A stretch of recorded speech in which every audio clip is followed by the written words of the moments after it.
नमस्कार। क्या आप भी उन छात्रों में शामिल हैं जो बार बार सरकारी एग्ज़ाम दे के और रिजल्ट नहीं हो रहा है, इसके लिए परेशान हैं? आप किसी सरकारी नौकरी की तैयारी करते हैं, बहुत सारा एग्ज़ाम दे दिए, रिजल्ट नहीं हो रहा है। अगर ऐसे हैं तो ये वीडियो आपके लिए है। और इस वीडियो में हम आपको मात्र 3 ऐसे टिप्स बताएंगे, 3 ऐसे मूल कारण बताएंगे जो कि परीक्षा नहीं निकलने का मूल कारण है। यदि आप उन चीज़ों को सुधार लिए तो आपका रिजल्ट निकलना शुरू हो जाएगा, आपका सिलेक्शन होना सुनिश्चित हो जाएगा। तो चलिए वीडियो को हम शुरू करते हैं और पहला कारण आपको बताते हैं कि क्या है। 3 कारण जानने से पहले एक चीज़ ये समझ लीजिए कि किसी भी परीक्षा में 90% प्रश्न ईजी टू मॉडरेट होता है। कितना? 90% क्वेश्चन जो है ईजी टू मॉडरेट होता है और 10% प्रश्न ऐसे होते हैं जो कि मॉडरेट टू हार्ड लेवल का होता है। ठीक, अब इसमें से हम क्या करते हैं, हम जो विद्यार्थी हैं, परीक्षा तैयारी करने वाले, आप क्या करते हैं कि आप 90% क्वेश्चन को कवर नहीं करते हैं। आप तैयारी के दौरान सिर्फ लगे रहते हैं 10 प्रश्नों के पीछे। कहाँ पे? 10% प्रश्नों के पीछे। ये वाला हमसे नहीं बन रहा है। ऐसा नहीं है कि आप उन हार्ड प्रश्नों को बनाइएगा तो उसमें से 2 नंबर मिल जाएगा यदि 1-1 नंबर का सारा प्रश्न है तो। नहीं ना। तो फिर उन प्रश्नों के पीछे आप क्यों भागते हैं? आप सबसे पहले 90% की तैयारी कीजिए। वो 10% जो मॉडरेट टू हार्ड है उसको 90% के बाद देखेंगे। जब आपका 90% तैयारी हो जाएगा, यानी इजी टू मॉडरेट क्वेश्चन का, तो आपका रिजल्ट गिरना शुरू हो जाएगा। रहा बात कि वो 10 क्वेश्चन छोड़ देंगे, तो छोड़ना नहीं है, उसमें से महज 2 या 3 प्रश्न अगर आप करते हैं तो आपका फिर मेरिट भी बनने लगेगा। 90% पर आपका रिजल्ट और वो 2-3 जो नंबर होता है वो होता है आपके मेरिट लिस्ट में आने के लिए। बस यही बात है। तो 3 कारण क्या है, चलिए हम आपको एक एक करके बताते हैं। ले चलते हैं स्क्रीन पर। तो आ गए हैं हम लोग पहले कारण पर। ये देखिए है पहला कारण। इसमें पहला कारण नंबर 1, सही स्टडी का ना होना। अब इसको समझिए, 3 पॉइंट है इसमें। बिना योजना के पढ़ाई करने से सफलता नहीं मिलती। यानी आप जो काम कर रहे हैं, जो भी चीज़, जैसे आपका जो टारगेट है, तो उस पर बिना योजना के इसी तरह से पढ़ते जा रहे हैं, तो वैसे नहीं। एक प्लानिंग कीजिए, प्री प्लानिंग होना चाहिए किसी भी काम में सफलता के लिए, तब जाके होगा। इसी में दिया है 90% छात्र सिलेबस को बिना प्लानिंग कवर किए गलती करते हैं। जो भी एग्ज़ाम हो, जैसे मान लीजिए एनटीपीसी का है, आरआरबी एनटीपीसी, तो आरआरबी एनटीपीसी का आप सिलेबस लीजिए, सिलेबस को कवर करने का प्रयास कीजिए। इन्हें कि जो भी किताब मिलना पढ़ना स्टार्ट कर दिए तो आप पढ़ तो लीजिएगा, लेकिन उसमें से लड़ेगा कि नहीं, ये कैसे? अब इसका रहा बात कि सर कैसे जानेंगे कि लड़ेगा कि नहीं? तो लड़ेगा कि नहीं उसका सिलेबस देखिए कि जो दिया है उसमें हम पढ़ रहे हैं कि नहीं पढ़ रहे हैं। रहा बात सिलेबस का, तो प्रतियोगिता परीक्षा के लिए कोई सिलेबस उतना जैसे ठोस नहीं होता है। सिलेबस ब्रॉड होता है, बड़ा होता है। और इसी में दिया है कि पढ़ाई में सही दिशा और टाइम मैनेजमेंट बहुत ज़रूरी है। पढ़ाई करने के लिए सही दिशा और टाइम मैनेजमेंट एकदम बहुत ज़रूरी है। समय पर ध्यान देके पढ़ना होगा। तो सॉल्यूशन है, एक वीकली स्टडी प्लान बनाएं, यानी सप्ताह के लिए छोटा छोटा करके 1 सप्ताह के लिए एक प्लान कीजिए और उस पर काम कीजिए। फिर पहले हाई वेटेज प्रैक्टिस को कवर करें। कह रहा है कि पहले जिसमें से ज़्यादा प्रश्न पूछता हो, जो चैप्टर से ज़्यादा प्रश्न पूछता हो, जैसे एवरेज हो गया, परसेंटेज हो गया, ये सब जो चैप्टर है इससे प्रश्न ज़्यादा से ज़्यादा रहते हैं, तो इन चैप्टरों को पहले बढ़िया से एकदम कवर कीजिए कि कहीं से भी आए तो छूटे नहीं। उसके बाद में दिया है मॉक टेस्ट और रिवीजन का स्टडी रूटीन में शामिल कीजिए। जब तैयारी एक बार हो जाए तो आप मॉक टेस्ट या रिवीजन कर सकते हैं, लेकिन शुरुआती दौर से नहीं, पहले तैयारी कुछ कर ले उसके बाद।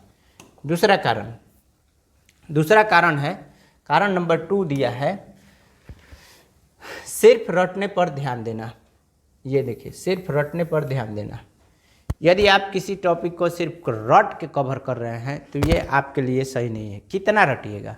आप उस कॉन्सेप्ट को समझिए, उसको अप्लाई कीजिए और तब जाके उस पर काम कीजिए। आपका वो ज़्यादा दिन तक याद रहेगा बिना रिवीजन के भी मतलब लंबा समय तक अगर 6 महीने पहले पढ़े हैं तो 6 महीने बाद भी याद रहेगा।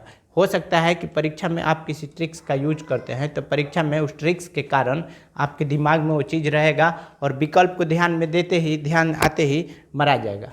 तो ये सिर्फ याद करने से कॉन्सेप्ट क्लियर नहीं होते, ये बात सही है। सिर्फ रटने से कॉन्सेप्ट क्लियर नहीं होगा, आप कॉन्सेप्ट को, थ्योरी को पहले क्लियर कीजिए। बिना समझे याद किया हुआ कंटेंट एग्जाम में भूल सकते हैं। हाँ, यदि आप याद कर लिए हैं, रट लिए हैं, कॉन्सेप्ट क्लियर नहीं है तो एग्जाम में घबराहट के कारण वहाँ पर आप भूल के गलती मार सकते हैं, ऐसा हो सकता है। इसलिए इन चीज़ों को आप सुधारिए, आपका रिजल्ट निश्चित होगा। सॉल्यूशन क्या दिया हुआ है, हर टॉपिक को समझने की कोशिश करें, भले ही टाइम ज़्यादा लगे कोई बात नहीं है, लेकिन समझ के काम करना है। टीच बैक तकनीक अपनाएं, जो सीखा है उसे दूसरों को समझाएं। आपने जो सीखा है उसी प्रकार का आप माहौल बनाइए। आपसे कोई दूसरा चीज़ के बारे में बता रहा है तो मत सुनिए, आप अपना जो दिन भर आज पढ़े हैं वही चीज़ दूसरा को बताइए।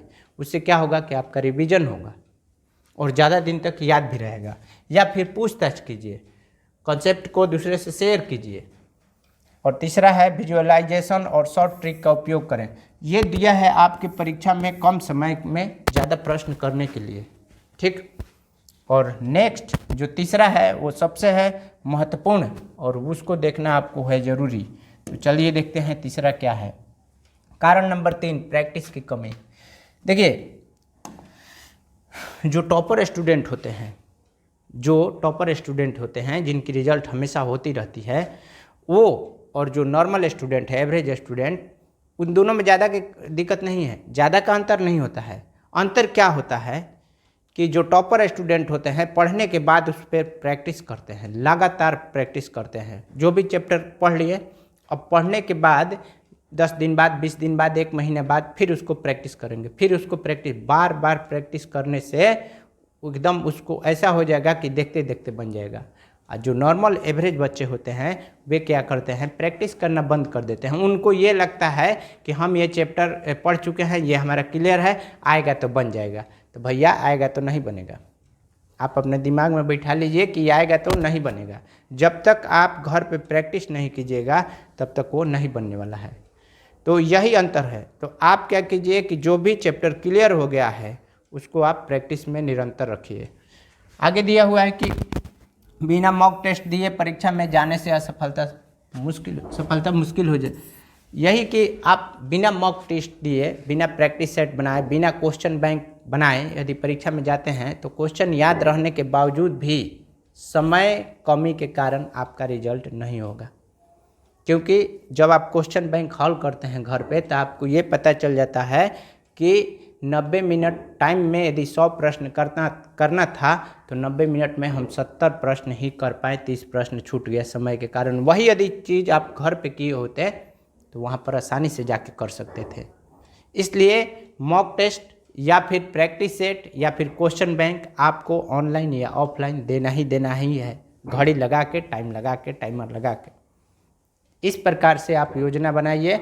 और इसके बाद में इसका हल क्या है, हर दिन कम से कम 30 से 50 सवाल हल करें, हफ्ते में 2 फुल मॉक टेस्ट दें, अपनी गलतियों को नोट करें और दोबारा सुधार करें। ये सब कब करना है, जब आपका सिलेबस कवर हो जाए तब।